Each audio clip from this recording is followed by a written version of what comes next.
This presentation will discuss Caleb Phillips and the actions he took, which led to a growth and really the development of the early stages of distance learning. The actions he took really speak volume as to how it really developed through just correspondence, through the mail system back in the day where he was a teacher. I will get into more specifics with that as I go through the presentation. Um, and to be just brief about what he did before really going into it, he was a teacher of shorthand, which is a writing system which I'll talk about as we go through.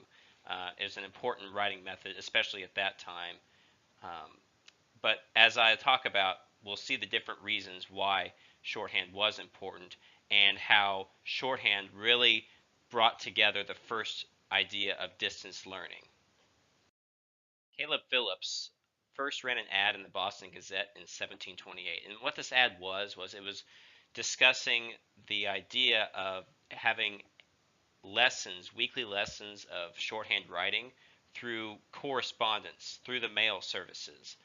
He was the first to think of something like that, the idea of having lessons completed through the mail services, through weekly letters sent back and forth.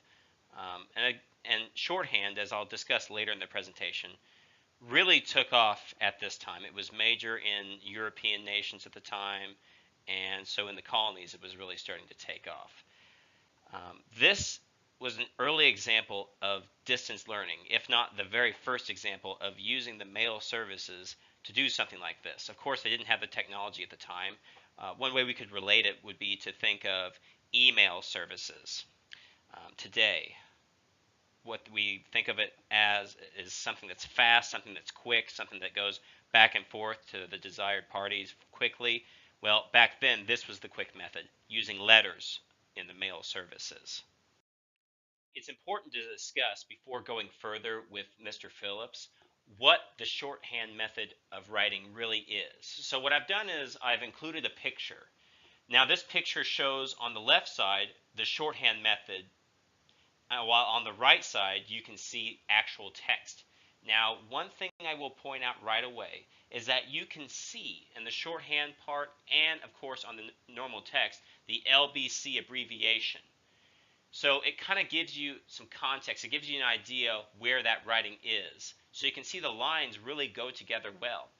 Now, when thinking about shorthand, the important thing to know is that these symbols that you see in the lines, those are a combination of consonant combinations and individual letters, consonants and vowels, strung together to create words.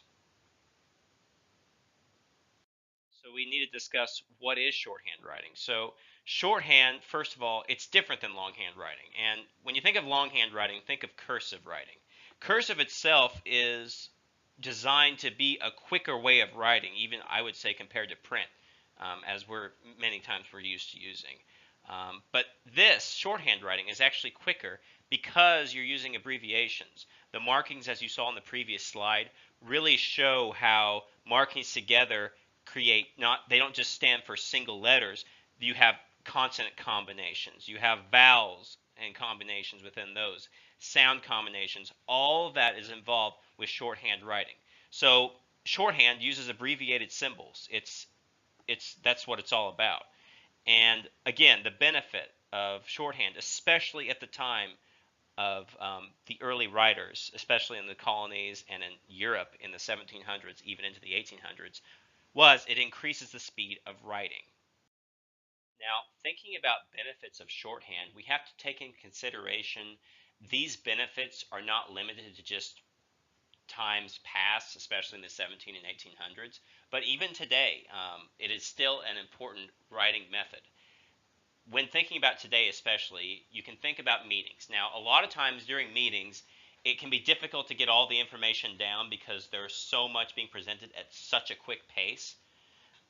But shorthand allows you to actually take quick notes during these meetings to get as much information as you can possibly. And the benefit is when you're using symbols and abbreviated words like shorthand gives you the opportunity to do, you are able to gather up large words and phrases and get them into these short phrases in shorthand sense. So basically, you're not using as much writing to write these large phrases. It takes a lot less time to gather this information. Now, having all the important information jotted down, that is crucial. So again, having everything quickly written down in shorthand allows you to gather everything from a meeting or from a training session. That is a big benefit of shorthand today, and I think that was one also that was identified back in the early days of shorthand writing. Isaac Pittman is another man who used shorthand writing distance learning techniques to teach and to correct students. Now, to be more specific, what he did was he would send postcards out, um, and based on my research, I found that he would send out Bible verses. And these Bible verses, he would ask students to put them in, write them in the shorthand writing method. And after doing that, what they'd do is they would send back the letters to Mr. Pittman, and he would correct them and give them some feedback. So by doing that, he was using distance learning, and through correspondence through the mail system in England, this was working as well. And just to be clear, this was taking place in 1840. So as you can tell, that was some time after Caleb Phillips was doing his correspondence learning methods, or performing them, I should say. And that was just something that continued to grow. And Mr. Pittman actually authored the Pittman shorthand method, which I will give an example of here. This example of Pittman's method is a good representation of how specifically shorthand works. Um, you can see toward the top the individual consonants, how they look and how they represent different words and different letters. Now, the interesting thing is, at the very bottom of the picture, you can see abbreviations. Those are common words that we use even today, common words in sentences. So it's interesting to see those marks for those words. And you can tell by using those abbreviations frequently in writing, it's much shorter than writing the actual word out as you would through cursive or print writing today. So it's very interesting to see that, as well as seeing the different vowels and how Pittman designed those to be written in the shorthand method as well. So to begin to talk about what impact this had on distance learning, Mr. Phillips' efforts really led to the distance learning, the idea of distance learning in general, using correspondence, letters to send back and forth to do that, that really began correspondence learning courses in general, which, as we talked about previously, that led to Mr. Pittman with his courses, where he was using Bible verses, sending them to students, and they were writing them in shorthand form and then sending them back for correction.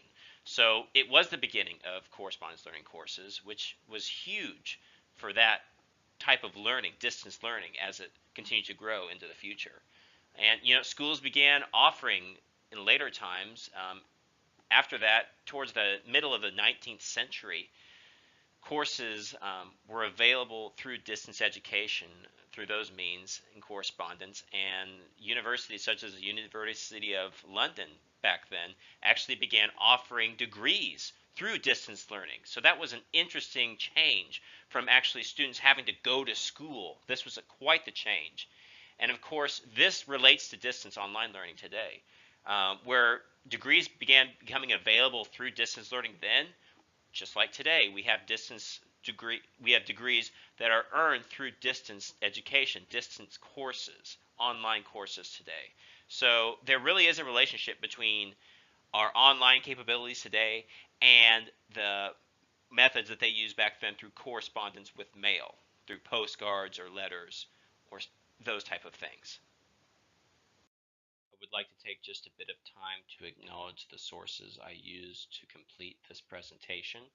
These sources were extremely helpful in finding the information I needed to talk about and to discuss the important things that Mr. Phillips and Mr. Pittman, what they contributed to distance learning. And I hope that through this presentation, you understand better how distance education has really grown and where its origins really were, starting with correspondence through the mail system.